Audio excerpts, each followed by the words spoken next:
Good afternoon, everyone. Thanks for hanging on after such a long day. It's a pleasure to welcome you to the transition stage here at the India Energy Week 2026. Our session today, Supercharging Climate Tech Innovation, Expanding the Frontiers, and Defining the Next Breakout Winners, comes at a pivotal moment for the global and clean energy technology landscape. We see that clean energy technologies are scaling rapidly, with growth not only in established sectors such as solar, wind, EVs, and batteries, but also in breakthrough emerging sectors.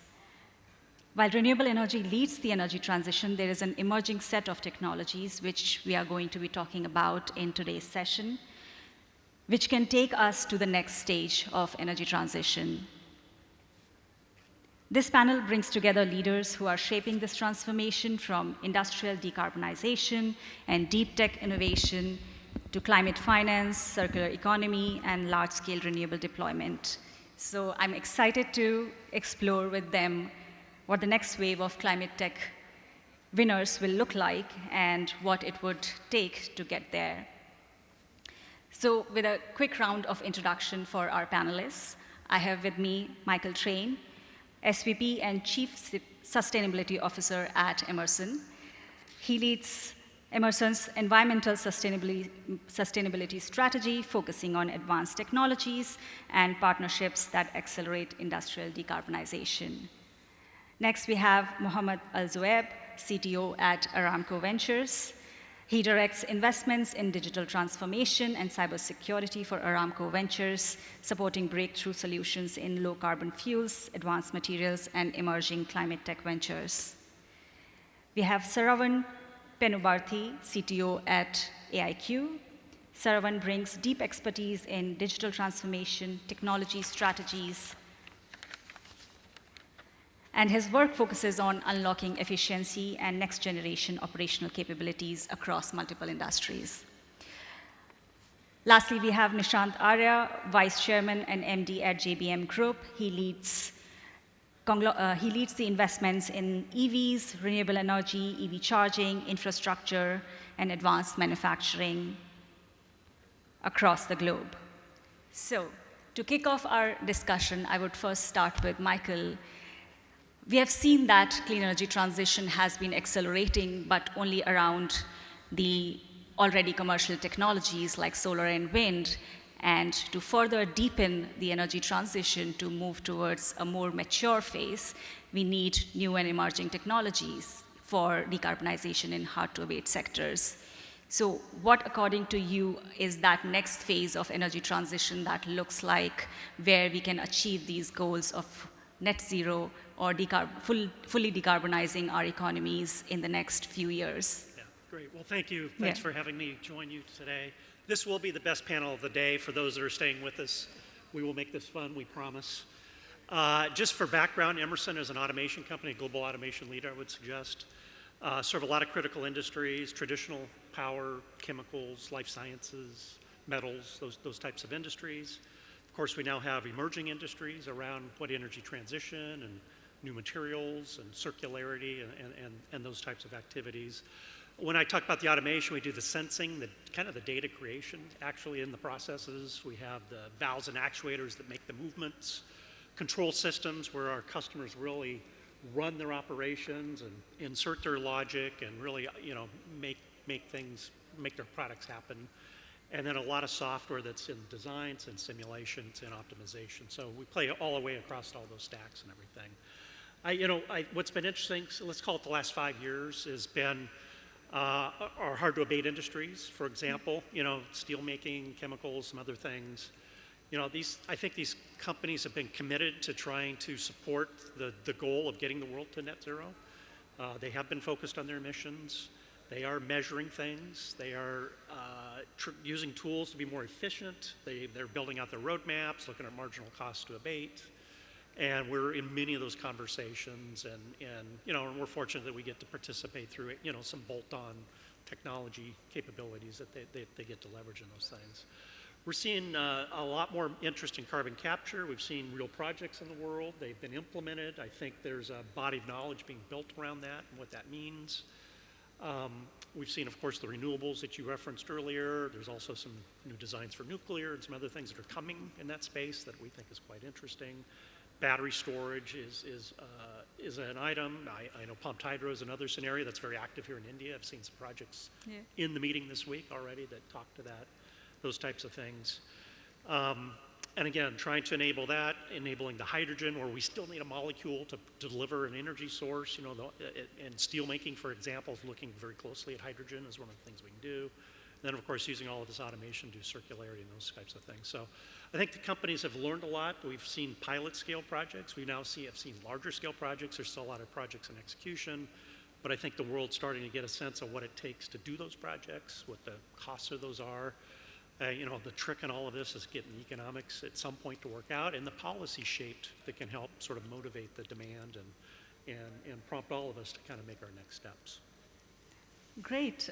It sounds very promising. Same question for you, Mohammed. Yes. Really could not hear what he was saying. If you can speak into the speaker, then only I can hear him. Can you bring it closer? Sure. Go ahead and continue that. All right.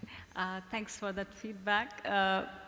Please, all panelists, bring the microphones closer to your, and speak.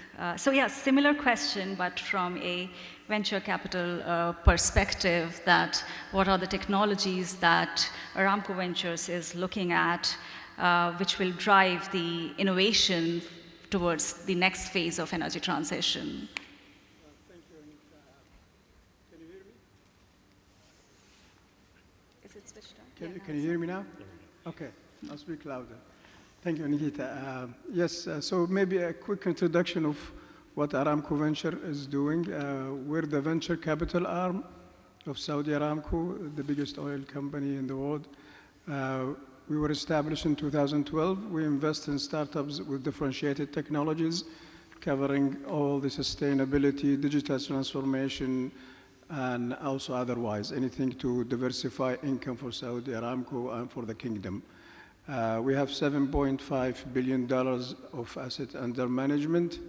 We have offices around the world, in the US, multiple offices, in Europe, in China, and hopefully very soon in India, in Bangalore. We will have a small office, maybe a couple of months. If you are a startup, if you are an entrepreneur with a great technology, you're welcome to visit our office, or you're welcome to approach me directly.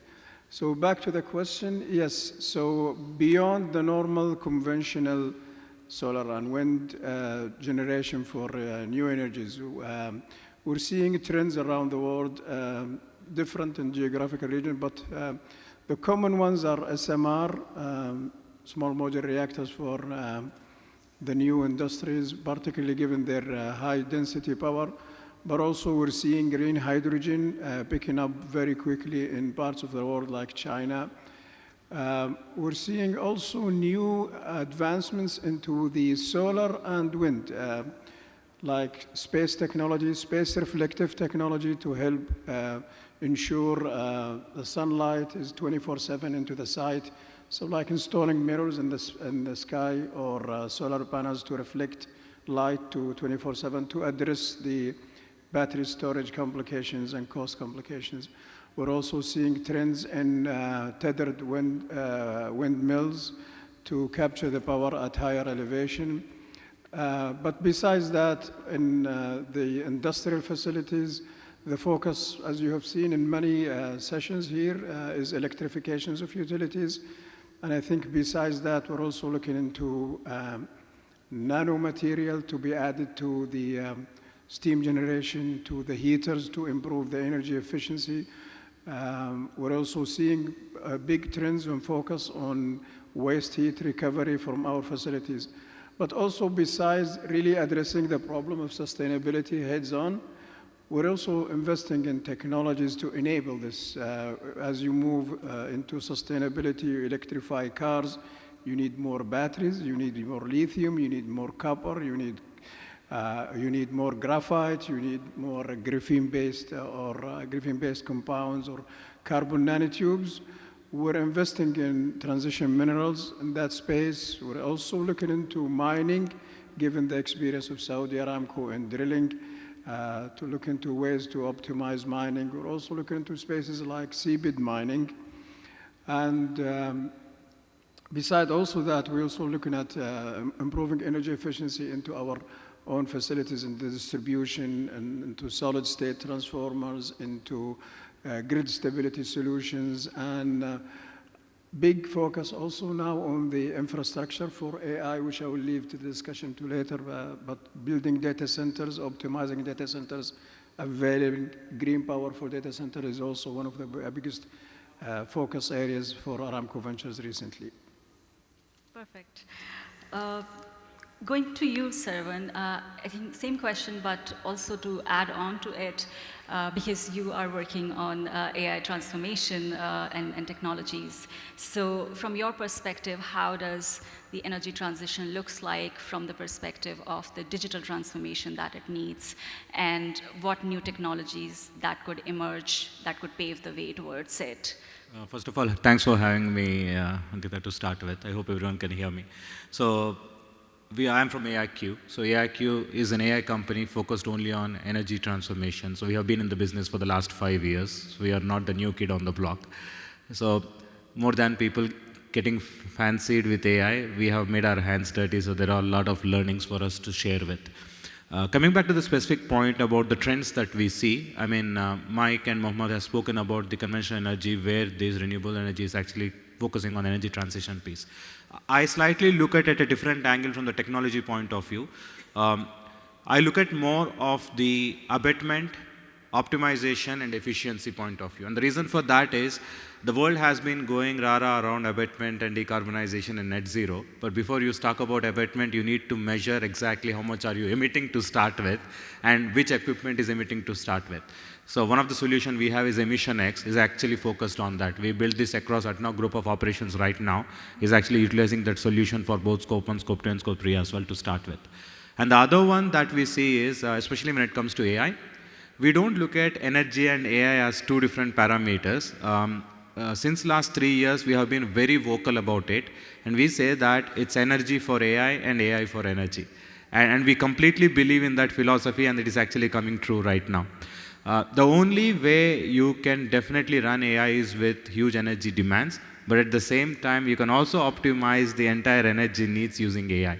This is the biggest trend that we actually see in the market right now, and there are multiple intricacies with it. We can get into the detail later, and this trend will continue for long for the next decade. It does seem like AI is the way to go. Moving on to you, Nishant, from the industry perspective, you are working in different, clean tech manufacturing industries. So from your perspective, where does the value chain looks like moving forward, and how does that play a role towards energy transition beyond solar and wind? No, I think what is critical today is that we have to look at the whole value chain from generation to consumption. We started from the other spectrum, coming from the EV ecosystem, where we look at electric mobility, EV charging, lithium batteries, then semicon, power electronic space. And then from there, we transitioned on the energy side of it, which is in addition to the conventional renewable energy with energy storage, so battery energy storage, or hybrid projects, where you are able to see that how are you able to address the issue of grid instability or round the clock power or quality of power which is required today. And as he mentioned about data, so data being the new oil specifically in our sector, and data analytics being so critical, we generate today more than 1.2 million data points per electric vehicle. So it is extremely essential that how at an ecosystem level the whole planning is taken care of. And when you're setting up data centers, you are seeing what kind of energy security does a city or a state need, and you're setting up those facilities accordingly. And there, I think it makes a lot of sense to see that today when you are using electric vehicles, and in many cities this is happening, which we are seeing that the electric vehicles are used in the vehicles, and the night it's used as a power backup, especially in California and few other places across Europe and many other parts of the world, where they are looking at having a 360-degree repurposed battery structure which can cater to multiple life cycles and multiple use cases.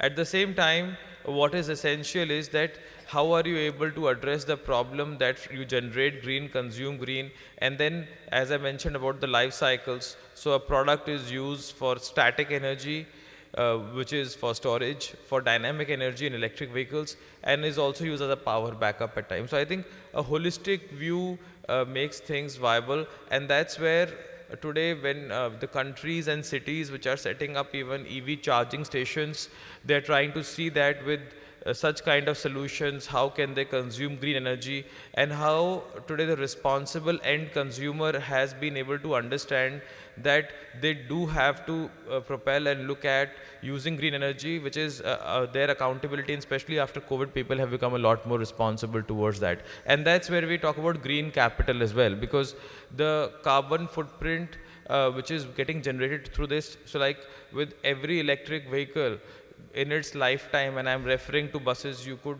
save about 1,000 to 1,200 tons of CO2 and about 500,000 liters of diesel as a basic requirement. So I think that is the level of carbon footprint. So impact becomes very important. So everything has to be understood tangibly. So no intangible impact is calculated by a common man. So I think when people understand that, they are able to embrace the same.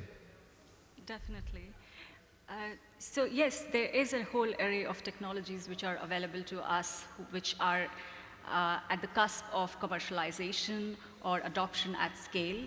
I want to touch back upon the question around AI, and we know that the energy demand for data centers is expected to grow multifold in the years to come. As of 2025, we saw that about 700 terawatt hours of energy demand came from data centers particularly, and by 2050, it's expected to grow 5-folds. So how does this aspect of data centers and AI transformation balance with the goals of energy transition? Would it push energy transition back, or are there solutions which AI can provide to help us with accelerating decarbonization? So probably I can start with Saravan first and then go around the panel. It was coincidentally, I was in a small town called, or a city called Ashburn recently in Virginia in US, and Ashburn incidentally is called the data center capital of the US. Every street you go to, you see an Equinix data center or a Noble data center around there. One truth and one inevitable truth going forward that we have to live with, and which is happening right now, and Mohammed can vouch for that, is we are slowly moving from a SaaS-based economy to a token-based economy. Especially in GCC, I see this trend. You are not only seeing the energy seeing as an export, you see the tokens now seen as an export coming from the GCC with the data centers coming in. And yes, definitely these data centers need a lot of energy, and conventional, unconventional doesn't matter. But one thing for sure is there are ways to actually curb it. And there are companies that are actually doing that. Either it is using the optimized chips, or using the technology and not to go back and repeatedly into the data centers and then the GPUs, keep it in the memory to start with. And third, not but not the least, is to build the data centers which are net zero and green. For example, Google has announced a big investment, about $15 billion, if I'm not wrong, in Visakhapatnam in India, which is a net zero data center, which they are building globally here in India. So the new data centers that are going to come in, the idea of net zero, the idea of using the conventional energy is already baked in. And this will continue to grow as we go ahead. And the other thing, using AI technologies to optimize the energy, to make sure that to pump into these data centers, and also using the AI right from the chip level, infrastructure level, and all the way to the software layer and the application layer, to make sure that the energy consumption is low and yet the token needs are taken care, is the new trend and the guidelines in architecture that we will see going forward. Great to hear. Mohammed, do you have anything to add here? Yes, the issue of addressing the AI versus power requirements, I think I would like to start with the main objective is greenhouse emission reduction. For that, we definitely need AI. We cannot optimize our operation beyond the regulatory control without the advent of using AI, particularly physical AI, so that we have reliable models to optimize our operation. For that, we need the infrastructure for data centers. And yes, we're closing the cycle. For data centers, we need power. But the power can be, of course, from green supply requirements, particularly when we're talking about co-location data centers. We can use the geothermal as a big driver, but also other conventional power supplying modules. When we did investments, we looked at the space of data centers being a big driver for sustainability. We recognize that the availability of the power is the most critical aspect, but also the energy efficiency of the data centers. Right now, the conventional data centers run around 30% power loss. The hyperscalers, the likes of Microsoft and Google, they're targeting 1.1, which is 10% energy loss, but we're also looking into new technologies to push that domain much further. We're almost getting closer to the ideal data center where every input power is used for computing only, not for cooling. This is why we invested in technologies for direct-to-chip cooling. We invested in technologies to do immersion cooling for racks.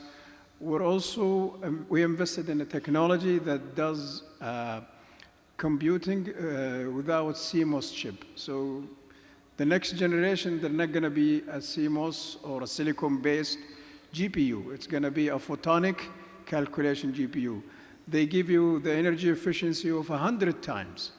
And we also looked at a new research in parts of the world where they're doing gabbling with the idea of using graphene to manufacture electronics, which will give you 1,000 times energy efficiency for your data center. So if you can imagine, instead of building a huge gigawatt data center, you probably need 1,000 portion of that. We're also addressing the availability of power through the new modular ready-to-power installations where you have this type of container. It gathers the sunlight just like a normal solar panel, but it has its own energy storage solution. It has its own stability solution, and it provides also the cooling for the data center. Maybe good for smaller enterprise edge kind of computing data centers. But we're also looking into all of these technologies, including, of course, space technologies. As we also hear about the ambition to move the data centers to space to reduce all the energy consumption and the cooling, we're looking into these opportunities as well. That sounds good. So there's a lot of potential for improvement of efficiency and also transitioning to procurement of clean energy for the power needs of data centers that could drive the next stage. Michael, coming to you, same question, but also from the perspective of that, how these advanced digital tools can help in accelerating the commercial viability of these new emerging technologies that you talked about, SMRs, CCUS, electrolyzers. Yeah, we talk about the benefits of AI and what we expect the impacts will be in energy transition and in some of these new technologies. I think what's really interesting is these industries are being born digital to begin with. You know, our traditional work and our traditional workflows were paper, only way back when.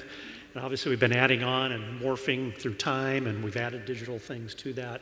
But now as we kind of build a hydrogen ecosystem, the battery storage ecosystem, the carbon capture activities, the biofuels, et cetera, these circularity, these businesses are now kind of being born purely digital. They have digital workflows. We're also kind of able to kind of tear down some of the barriers. A lot of the industries that we're talking about, have hazardous working conditions, right? And there's safety and there's conservatism with good reason.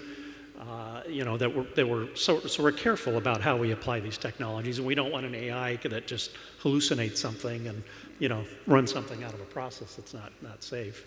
But AI also gives us the ability to see things in a broader context, to do pattern recognitions for us to maybe traditionally we'd solve maybe a control scheme around one facility, one system. Now we have the ability to kind of do fleet-wide kind of assessments and optimizations. We have a lot of work obviously to do to get all of our data sort of organized, so we have that ability to apply those AIs in that way. But I think I think there's a view that the AI is going to bring us the efficiency opportunities and the optimization opportunities to get some of these new technologies to a place where they become economic and we can kind of get them built at scale as we go forward. Yes, that's great. Coming to you, Nishant, do you have anything to add to it? No, I think what is important is that when you are delivering this at scale, and today when you're looking at data centers, and if I talk about the power conversion systems in power electronics or EMS systems or battery energy storage, starting from 1 to kilowatt hours going up to gigawatt hours. So it's a huge spectrum, and there one has to ensure that you are building in efficiencies and the real-time decision making is being done, and that is only being done through AI. And how many different models are being run for different kind of use cases become very relevant here. And that's what needs to be ensured and built into the system for it to get really scaled up and become very relevant. And that's where I feel that the usage of AI would get a very fast adoption across different sectors and segments. Great. So now we have talked about the solutions which are available, the technologies which we need to scale. Coming to the question of how we can enable it from the policy perspective, and what are the enablers that we can either foresee or we are seeing that could help in building resiliency, not only in supply chains, but also accelerated deployment of those technologies. So what solutions do you see? I think, who would like to go first on this? No, probably Sarah, I can take a go yeah. first. I think Yes, it's fine. please. I think you mentioned 2 points there, resilience and supply chain to start with. Probably I'll just go back to the keynote speech that His Excellency Dr. Sultan gave. And he used the words like, we are in an environment where walls are being built, or there is a perception of walls being built, and we need to build the doors and everyone will follow through. I think tightening of the supply chains is a reality. Localization of the resources and guarding those resources is also a reality. And we have to accept that fact to start with. And I'm sure that policy making and regulators at the country level are very keen on it and they are following these trends. I think the only 2 perceptions or recommendations I can give from my side is there is the traditional way of looking at the renewable energy. That's one part of the story, and then there is a technology piece of it.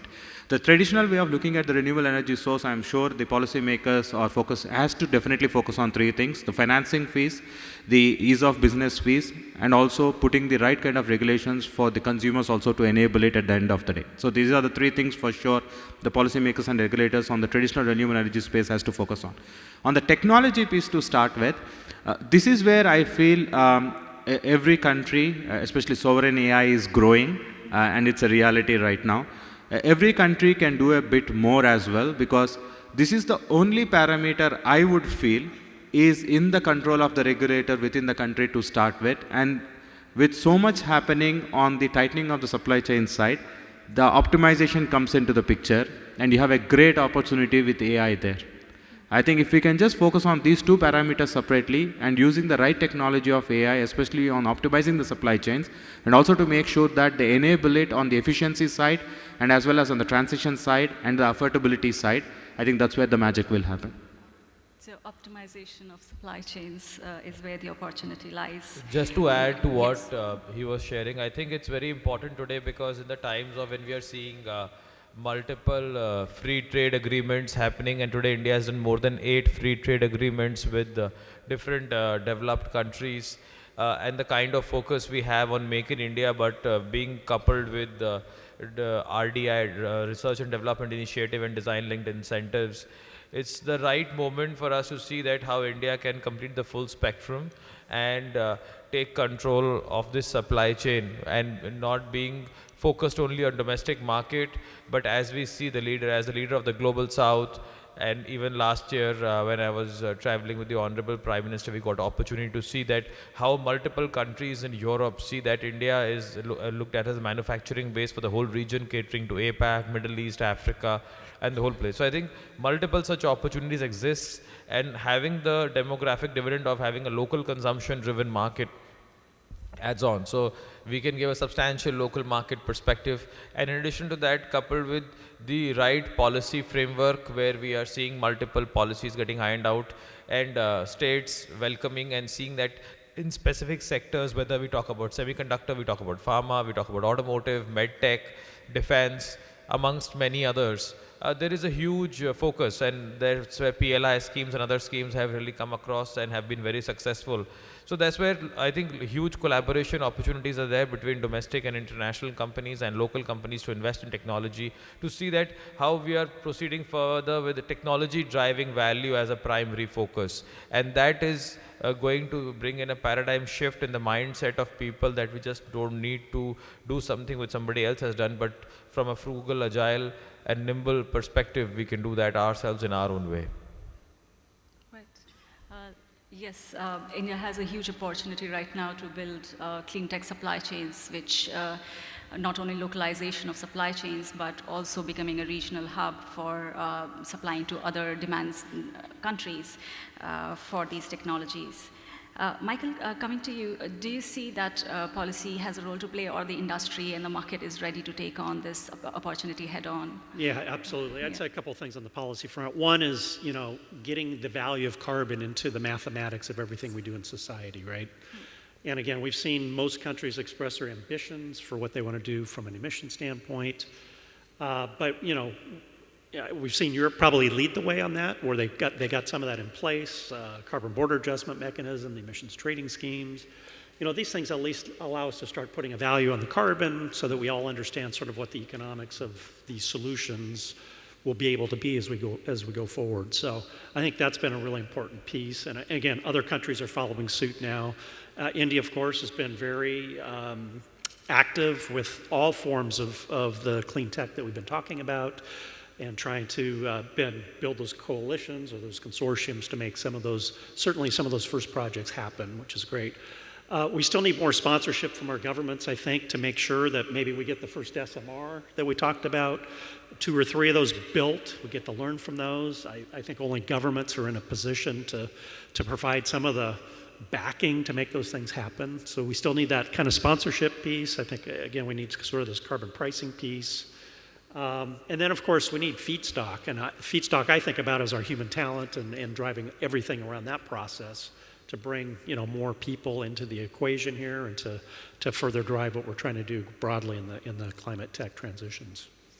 That's excellent. Yes, governments have a huge role to play. They can help putting a price on the carbon, and help bringing the prices at par with other technologies. So coming to you, Mohammed, I think a little bit of a twist on the question, with the perspective that what are the barriers and the challenges that you see from an investor's point of view in driving these technologies? Because there are technological, regulatory, and market barriers which exist for adoption or scaling up of these technologies. So what are those barriers, and what are the mitigation strategies that you foresee for this? Okay, maybe to elaborate on the last question, the policy, I'm the last guy to talk about policy. I'm a technologist. I always like the technology that sells itself based on MPV. We've had a lot of success with company or technologies that can easily sell themselves based on energy efficiency. You can get your payback in 3-4 years sometimes. But yeah, policy would help a lot when we talk about putting prices on carbon credits, so that to encourage industrial users to mitigate or to drive their emissions down. Now, as we deal with new technologies and new emerging technologies, we don't deal with the stuff that is already incumbent. The biggest difficulty we face a lot of times is willingness of end users to try new stuff, particularly given the complications, the unforeseen complications of any new technology, the unforeseen logistics. For example, the SMR, you can see how difficult it is to deploy it in many parts of the world. But beyond that, also the difficulties in understanding new systems as we switch from, for example, I'll use the transformer. Everybody likes the transformer.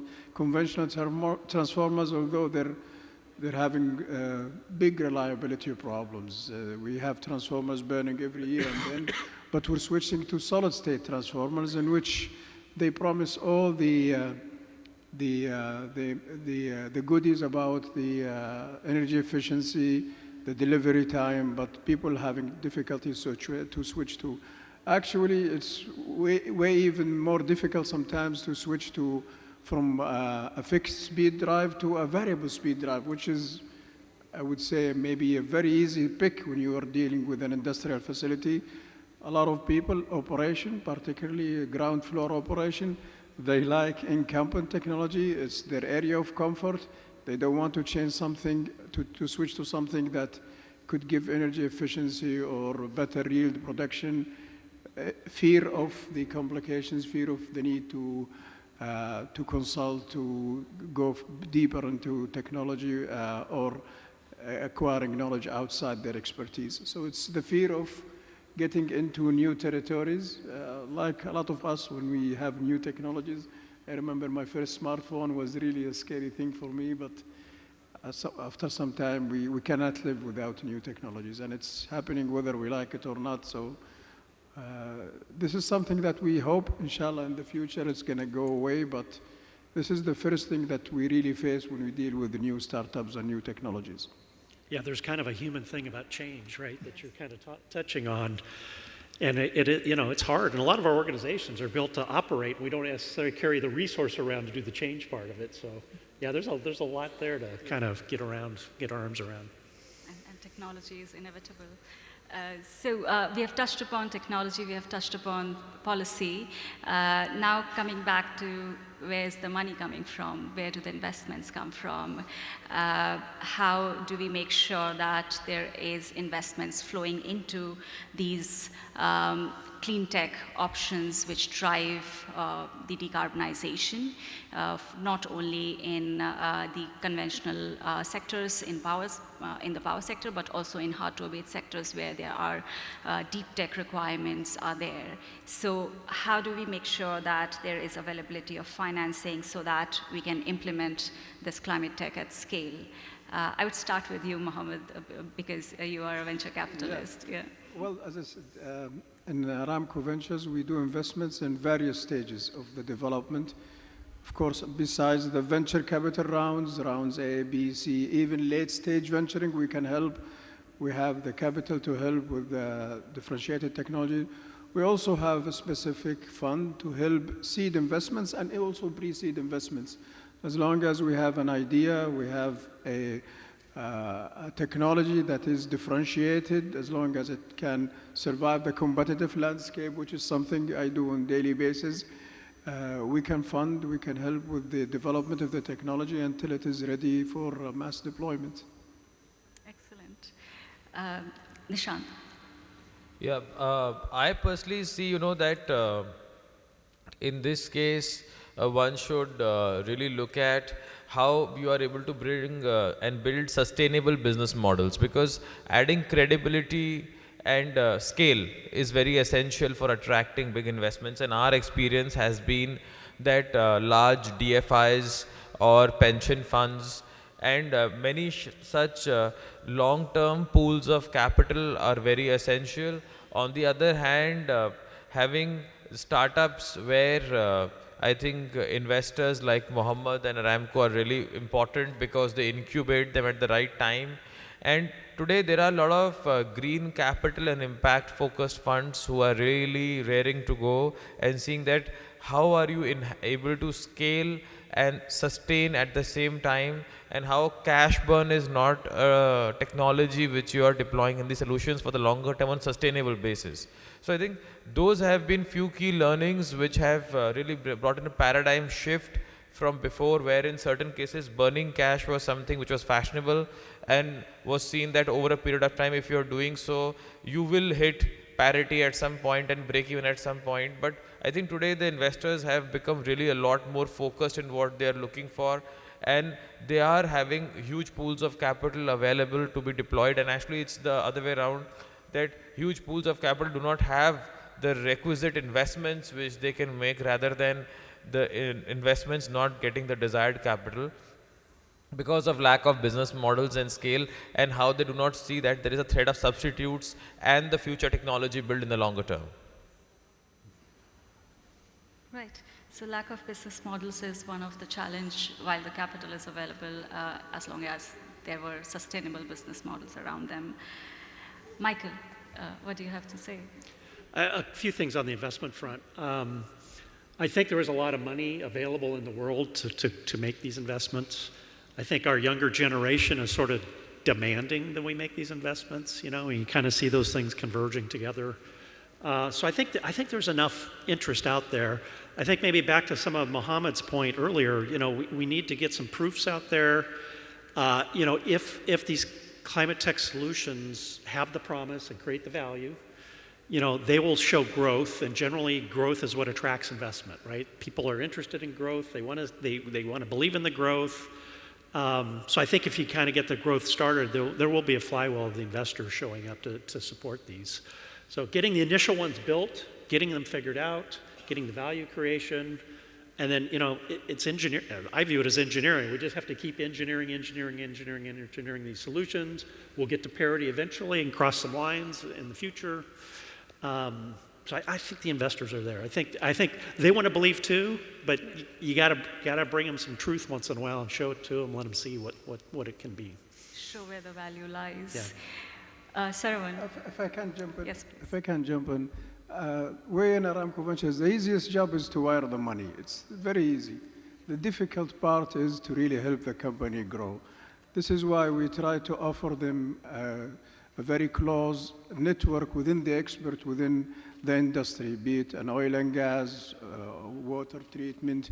I think this is much more valuable as a knowledge investment than the money itself, because the money you can find it everywhere. It's the knowledge that the end user knowledge that a lot of startups need, especially at the early stage of development. I think we at AIQ are the successful example of this. 5 years back, we started as a startup. When we started as a startup focusing on sustainability solutions, as Mohammed rightly pointed out, getting the money, the first check was easier. It was growing the company in the last 5 years, and to your point, Michael, creating successive returns not to the company itself, but also to the customer who is betting on you was the difficult job. And we were able to do it in the last 5 years. So we are a living example saying that money is there, the investment is out there, people are there to put the money, but the point is that do you have the right business case? Do you have the right use case? Do you have the right team? If you have the right team and you are at the right time with the right intention, I don't think money alone is the only barrier right now that you need to worry about. As long as you can prove your value to your customer, make sure that the ROI is there to the customer to start with, make sure your technology is making a difference in terms of net zero emissions as well as the sustainability goals, that's all that matters. Perfect. And I think we are very close to our time today. So thank you all the panelists for such insightful perspectives.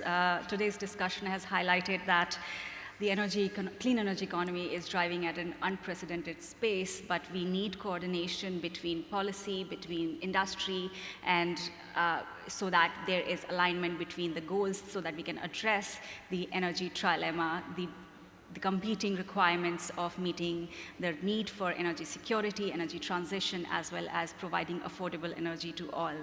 So with this, I think I would like to thank all my panelists. It was a very invigorating discussion. We touched upon a lot of different points. If you have any final, 30-second comments, please, we can start with Nishant and go in this direction. No, I think from my side, I really believe that any organization, and that's what we are personally trying to do, should be looking at global play, not local play. So thinking beyond boundaries is very important. And secondly, trying to see is that how are you resolving problems. I think that has been the mainstay for many startups and otherwise. But at the same time, creating opportunities to bring in paradigm shifts in the way people are operating, I think is something very important in today's day and age with clean energy. So we should not be incremental in our approach, but we should be very significantly decisive in what we are doing as we go forward. Yeah. I think 2 or 3 specific points to start with. Measure before you start thinking about abatement to start with, because most people don't do that, we assume that. The second thing is, AI is inevitable, so whatever we do, even in the climate technologies and the net zero emissions, have your AI strategy and make sure that is executable and there is ROI. I I think my last closing message would probably be to entrepreneur. I want to encourage them to think big, act big. Don't worry about the money. The money is always available. But yeah, have your own business plan ready for scale up and production, and plenty of financing organizations are available there. And as the automation person here, I like to focus on the human talent, right? We got to keep bringing talent to these spaces. Get the talent to come and be the engineers and come to be the data programmers and the business leaders for these activities, and keep driving that. Perfect, that's excellent. So we have global play, not local play, and measure the data. Investment is there, we need sustainable business models and rely on our human capital and utilize them to the maximum. With this, I would like to thank my panelists. Please join your hands together with me to thank them.